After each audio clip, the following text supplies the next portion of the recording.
y'all, welcome back to my channel. Thank you for clicking on this video. Today's video is going to be all about all the mistakes I made in business. I'm spilling the tea on these because I don't want to see y'all out here making the same mistakes that I did. So I'm going to save you the time, save you the heartache, save you the effort. This video is helpful for you. Make sure you give it a big thumbs up. Comment a key takeaway that you got from this video and share with a friend who might also find it helpful. Hit that subscribe button if you're not subscribed and turn on those bell notifications so you know when I post. What I'm wearing today is all from my brands. This necklace is from the Boss Supply Co. This outfit is from Ebb and Flow. This is the Boss Lady tracksuit in royal blue. The link is in the description if you want to go check out my boutique. If you're new to my channel, I have had several business ventures that I've started and stopped. My first one was called Dessert Clothing Co. It was a custom t-shirt store where I sold custom designs that I designed or had someone else take my vision and design for me. And then I switched the name. I had to pull my list out, y'all, because I be forgetting. I switched the name to Peach and Venom after that. And then I switched the name to Forever and Ever. And then I switched the name to Shop Evolicious. That's what I ended with. I made a lot of mistakes along the way and I've learned a lot in those ventures. First business, Dessert Clothing Co. was started in 2015. So this ain't no overnight thing. One was telling all my business early on when I had an idea or relying on other people's opinions. That is one thing I really made sure I didn't do this time. I get excited and I share everything I got planned before I even have a solid plan, solid idea. I share with people immediately and everyone's not gonna see the vision and they start sharing their opinion. And you can be someone who doesn't rely on other people's opinion, but part of your subconscious is gonna look at those opinions and keep bringing them up and keep thinking about them, and they're gonna influence how you operate in your business. I was notorious back then for asking people's opinions, like if I'm purchasing merchandise or thinking of an idea, first thing I do. So what do you think about this? Do you think this is cute? Do you think someone will buy this? Would you buy this? I'm asking like family and friends, and family and friends isn't always gonna be your target market. I'm gonna go into that in another point, but basically telling people too early, not allowing myself to trust my own thoughts and ideas and intuition and just allowing God to guide me, praying about it and going from there. I was going to other people, y'all. So my advice to you, move in silence until it's time to share your business idea or to share what you got going on. Everyone, number one, doesn't want to see you succeed. I hate to say it, but it's true.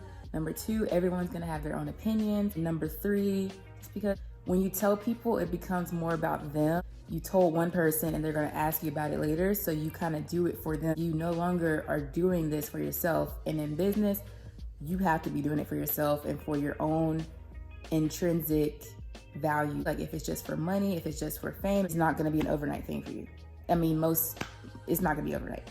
I'm trying to clean it up, but it's not gonna be overnight. Number two was not allowing my own personality to come through my brand. Now, here's the thing. Even with my current store, with Ebb and Flow, I seek out inspiration from other companies doing what I'm doing, but I'm not copying them. I'm just kind of using them as inspiration to see how they're doing things, how they market. Say a company's posting on TikTok, I start posting on TikTok. I'm not doing the same exact video or the same exact thing, but I'm using TikTok as another way to market my business. I like to use the bread aisle as a good example. There's so many different bread companies, but basically all those brands are selling bread. That's the same with any business. Someone's gonna say, oh, well, you're starting a boutique, there's so many boutiques, but there's only one you, and you're the one that's gonna make the boutique different from another boutique. Fashion Nova is not like Pretty Little Thing. Walmart's not like Target. They're different.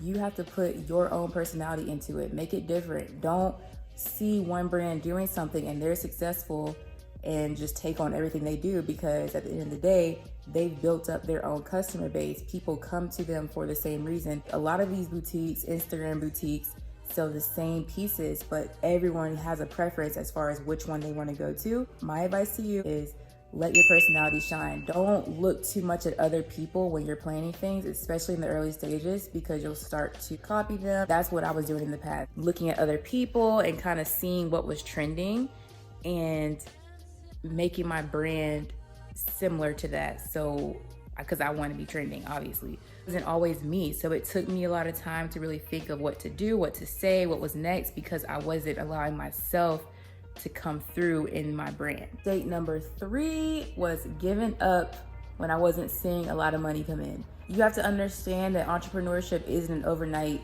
thing. You're not gonna see quick money. Even in my situation, it took me 5 years? Don't get me to do math.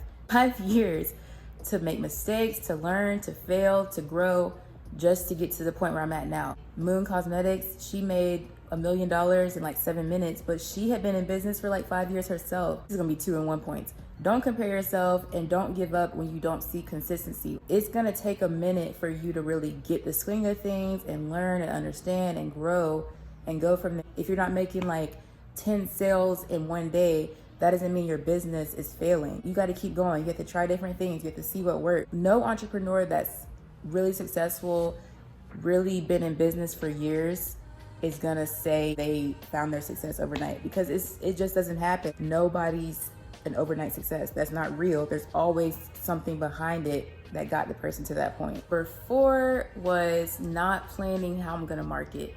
I have probably 3,000-ish followers on Instagram.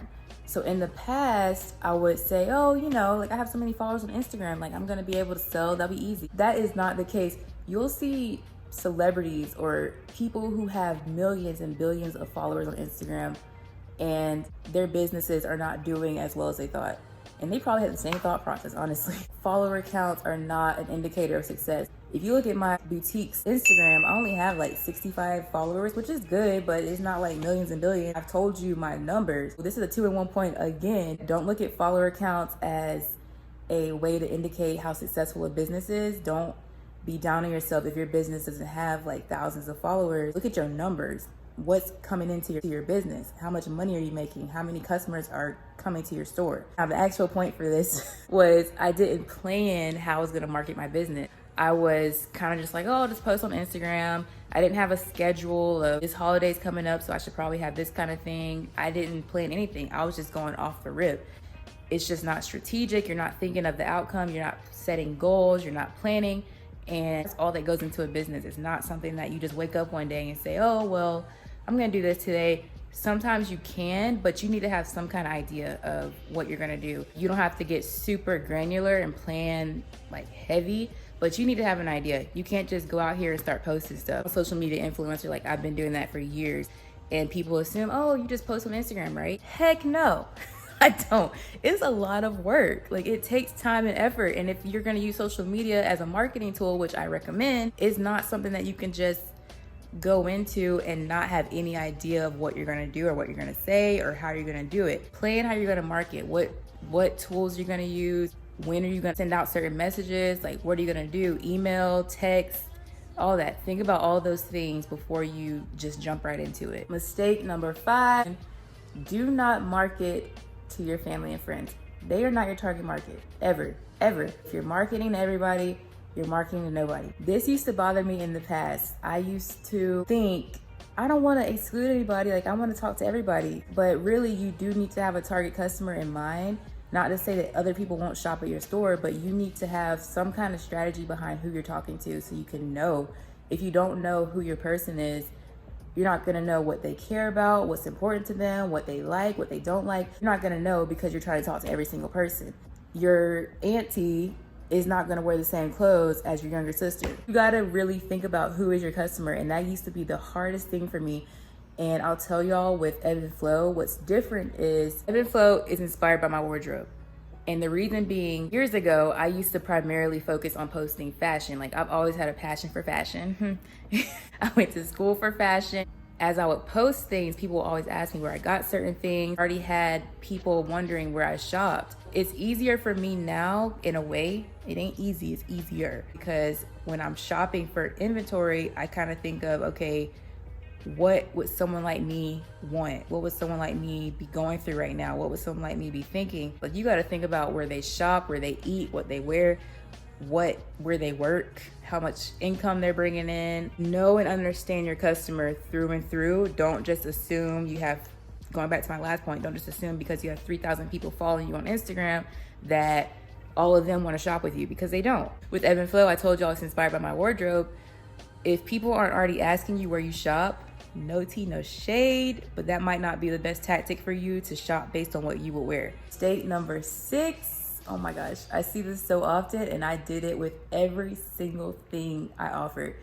Underpricing. And it's a common tendency as a new business. You want customers and you assume, let me price it this way so I get more customers. I see it all the time. Like now that I've actually gotten more into my business, I see people and they price things a certain way, and I'm like, oh my God, like you really should be pricing that higher. And I'm very spiritual. I had to really focus a lot on self-love as I was getting more into my business and understanding myself and what I wanted to do. If this sounds like you, I recommend practicing self-love affirmations. Believe it or not, money and the way you perceive your value and your worth, especially in business, goes back to how you feel about yourself. You have to think, why wouldn't I price myself in a way that it deserves? What makes me think that this is not what this deserves to be priced? Know what you have to offer. Everything at Ebb and Flow, I've vetted it. I've spent a lot of time ordering samples and checking fabric and talking to manufacturers and making sure what I'm bringing in and giving out is actually great quality. Basically, don't underprice yourself. I wasn't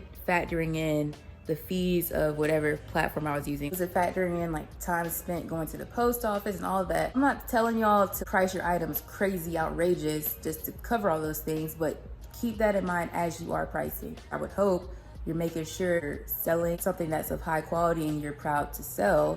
Know your worth and add tags. Mistake number 7 was doing too many sales. A common thing with new businesses is running a sale like every weekend or giving a discount all the time or giving like super high discounts just out of the blue. This is going back to my last point, not factoring that in. So whenever you're making your prices, also factor in sales, like what kind of sales you're gonna do, what kind of discounts, what is your cap as far as how high of a discount you can offer. You don't want to sell yourself short just to get customers. When you have low prices, you're gonna attract low value customers. I'm not trying to be nasty or rude, but it's true. If you are trying to attract customers that'll pay like $5 for a really, really nice thing you're offering, you're gonna attract that type of problems. I've had problems when I did do that where it was, we ain't even gonna go into that on this video, because the customer, they're used to getting things at a low price. So they're gonna do things to get that low price.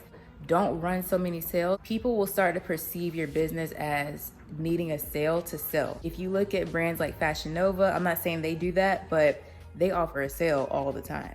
And they're a big business, so they can really afford that. If you go to Fashion Nova, I do this. I go and fill my cart to decide what I want. And they always send me an email with a discount saying, oh, well, here's your cart, here's this discount, and I wait for that. I ain't gonna lie to you. So how many of y'all wait for a store to send you a discount if you put something in your cart? Think about your customer. You have, again, put yourself in the customer's shoes. They say, oh, Brittany has this store, but she has a discount like all the time. I'm gonna wait till she has a bigger discount. Like Fashion Nova, if they do 20%, I'm like, let me wait till they do 40% because I know they always do 40%. To keep the customers guessing, you can't be always offering a discount off rip. Trust and understand that you're offering something that's the bomb and people will pay it no matter what, because people pay what they want to pay. It don't matter if it's a discount or not. I've given huge discounts in the past and nobody shopped because I didn't allow myself to share with the customer why they should shop with me. In my store, I actually get more customers paying full price than they do with a discount, because in my store, if they don't get it whenever I drop it, it's not gonna be there anymore. Like, it sells out. Mistake number 8, not setting sales goals. And I just really got into this. I started Boss Supply Co. this year, my other store, which is where I got my necklace. And I was not setting sales goals. I was just like, I want to make money and I want it to grow and I like what I offer and I want it to just be successful. You have to really be specific, and this might also go into manifestation and setting intention. When you put it out there, it comes to you. Set sales goals so you know where you're going. Because if you're just like, I just want to make money, how much money are you trying to make? What's going to make the business scale? How much money do you need to make to order inventory? Because if you ain't got inventory, you ain't got no business. You need to know how to price your items. You need to know how much to spend on marketing. It all ties into your sales goals.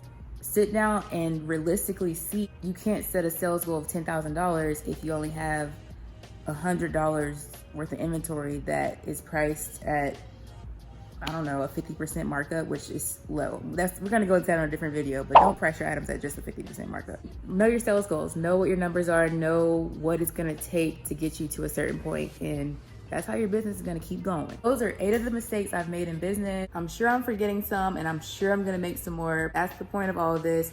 You make mistakes, you learn, and you grow.